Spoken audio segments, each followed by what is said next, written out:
Apakah saya masih akan bermain di level atas pada usia 37 tahun jika saya memiliki kelemahan? Siapa tahu, saya mungkin pensiun pada usia 65 tahun. Sampai usia 30 tahun, saya digendong oleh bakat alami yang dipadukan dengan tingkat profesionalisme yang baik. Tetapi sejak menginjak usia 30 tahun, saya mendapatkan keinginan untuk berkeringat dalam arti kata yang sebenarnya, untuk memahami di mana saya perlu meningkatkan daya saing. Sekarang, sangat penting. Kenangan pertama saya tentang tim nasional adalah Piala Dunia 1982. Saya ingat hari-hari di rumah kami atau di rumah paman saya, dengan semua keluarga dan makan malam panjang menonton pertandingan. Tapi saya juga ingat bahwa, selama pertandingan, saya pergi keluar atau ke balkon untuk bermain. Ayah saya menyarankan saya berubah dan mencoba bermain di gawang. Saya selalu suka berada di jantung aksi, mencoba mengalami situasi yang berbeda dan tantangan yang berbeda. 1 tahun, saya memutuskan untuk mencoba bermain sebagai penjaga gawang. Setelah itu, saya akan kembali bermain di lapangan. Saya mulai bermain, seperti yang dilakukan semua anak, bukan sebagai penjaga gawang. Saya suka mencetak gol. Pada akhirnya, ini semua tentang mencetak gol. Jika saya bisa mendorong diri saya ke Piala Dunia 2018, maka saya akan maju. Setelah itu, saya akan menutup pintu dan berhenti bermain sepak bola. Saya pikir psikolog adalah orang yang merampok. Secara kiasan tentu saja, uang dari orang yang tidak aman.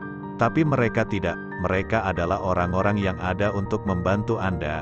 Dan jika Anda menemukan psikolog yang baik, mereka akan memungkinkan Anda untuk berbicara tentang segala sesuatu dan terbuka, tanpa rasa takut sedikit pun. Dan itu bukan hal yang mudah. Saya mengalami banyak perubahan dan masa depresi.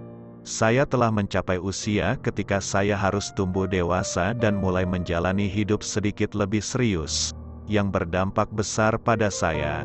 Saya mengalami kecemasan yang luar biasa, dan kadang-kadang, di tengah permainan, kaki saya mulai gemetar tak terkendali. Itu cukup menakutkan. Meskipun Premier League adalah liga yang spesial, saya selalu ingin tetap setia kepada Juventus. Bagaimana saya membayangkan pertandingan terakhir saya? Mungkin saya akan keluar seperti Zidane, menanduk seseorang di lapangan. Ketika Anda memiliki kesempatan untuk bermain di final Liga Champions, Anda harus memenangkannya. Saya memiliki banyak pengalaman, tetapi saya tidak ingin melatih. Saya lebih suka peran perekrut. Tidak ada catatan milik hanya satu orang, dan tidak ada yang nomor 1 di luar grup. Pasti ada masa depan untuk sepak bola Italia, karena kami memiliki kebanggaan, kemampuan, tekad, dan setelah jatuh dengan buruk, kami selalu menemukan cara untuk bangkit kembali. Lebih dari segalanya, saya orang yang sangat tenang dalam arti bahwa saya tidak khawatir tentang masa depan dan apa hidup saya bisa. Saya hanya harus menghadapinya, dan saya akan menghadapinya dengan antusias serta keinginan dan rasa ingin tahu untuk menguji diri saya sendiri. Peran seorang penjaga gawang sulit untuk dinilai, terutama jika Anda belum pernah menjadi penjaga gawang. Ini seperti saya memberikan pendapat tentang pekerjaan seseorang tanpa memiliki pengalaman di bidangnya. Anda mulai menyadari betapa banyak hal bodoh yang dikatakan dan ditulis tentang penjaga gawang. Tidak apa-apa untuk mengaku gugup setelah acara, tetapi jika Anda memberitahu orang-orang bahwa Anda tegang sebelum pertandingan, itu bisa seperti, "Orang itu punya masalah, kita tidak bisa mempercayainya." Semua orang takut dari waktu ke waktu, itu benar-benar normal, dan siapapun yang mengatakan sebaliknya adalah pembohong. Dalam pekerjaan ini, Anda menerima kritik dan memberikan jawaban di lapangan.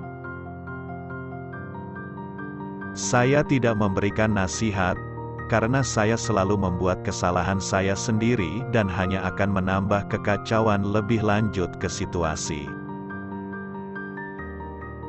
Saya mengambil apa yang telah diberikan kepada saya, dan saya mendapatkan apa yang saya lakukan atas dasar sesuatu yang sering diremehkan, jasa.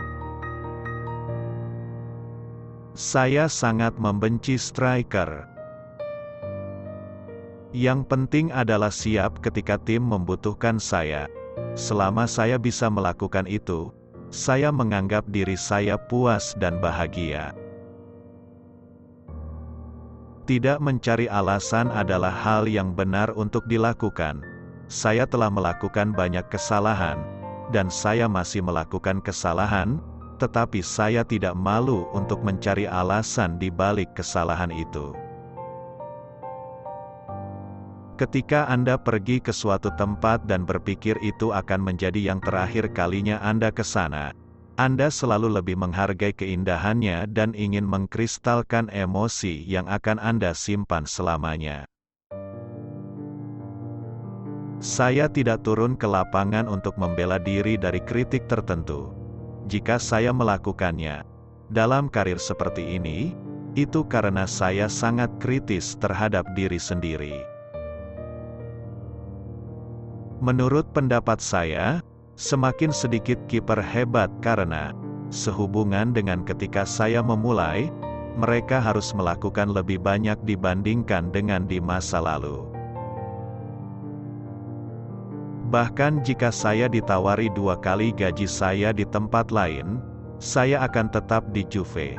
Melakukan hal itu akan membuat saya bangga, karena itu adalah hal yang layak untuk dilakukan. Saya tidak bisa lagi memahami apa parameter untuk menilai seorang pemain.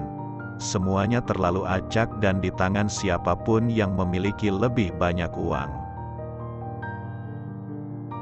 Setiap kali saya kalah, saya fokus pada kemampuan lawan saya dan kesalahan yang saya buat.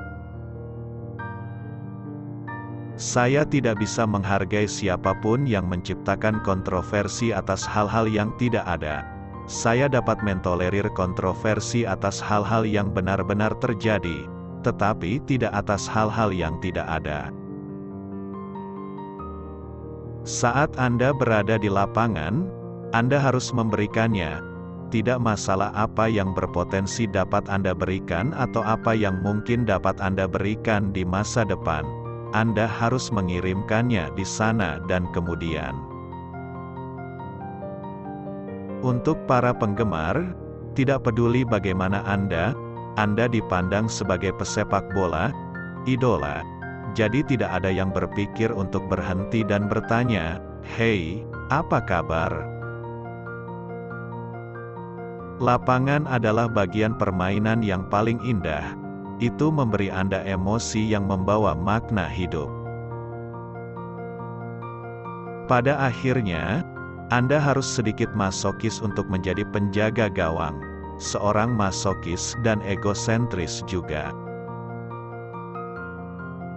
Saya tidak ingin meremehkan siapapun, tetapi jelas bahwa tim manapun yang memiliki kesempatan untuk bermain dengan Messi, Suarez, dan Neymar memiliki kekuatan serangan yang menghancurkan, yang akan disukai oleh pelatih manapun. Saya tidak kehilangan banyak hal dalam hidup saya, tetapi kekalahan telah mengajari saya lebih dari kemenangan. Setiap kali saya kalah, saya fokus pada kemampuan lawan saya dan kesalahan yang saya buat. Saya telah membuat banyak kesalahan dalam hidup saya, tetapi saya pikir itu normal bagi seseorang yang ingin tumbuh dan berkembang. Anda harus mengatasi banyak rintangan, dan terkadang Anda harus tersandung. Saya tidak perlu mendengar bagaimana saya dinilai oleh orang lain. Saya tahu sendiri apakah saya bisa puas atau tidak dengan pekerjaan saya. Dalam sepak bola, Anda menang sebagai grup, Anda kalah sebagai grup, Anda membagi kredit dan menyalahkan.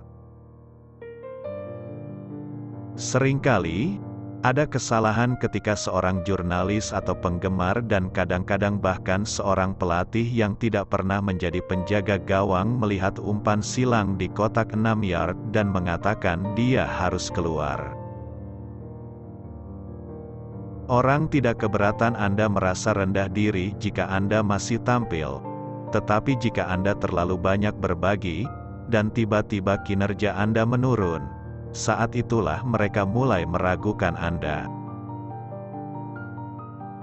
Pada hari saya berhenti, saya ingin orang-orang sedih karenanya. Jika saya melakukan sesuatu, saya melakukannya dengan ide untuk mencapai puncak. Tanpa itu, saya akan berhenti hidup.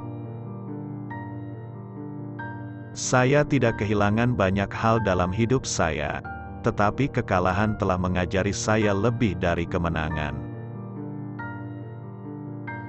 Saya percaya dalam melakukan hal yang benar. Itulah karakter dan kepribadian saya.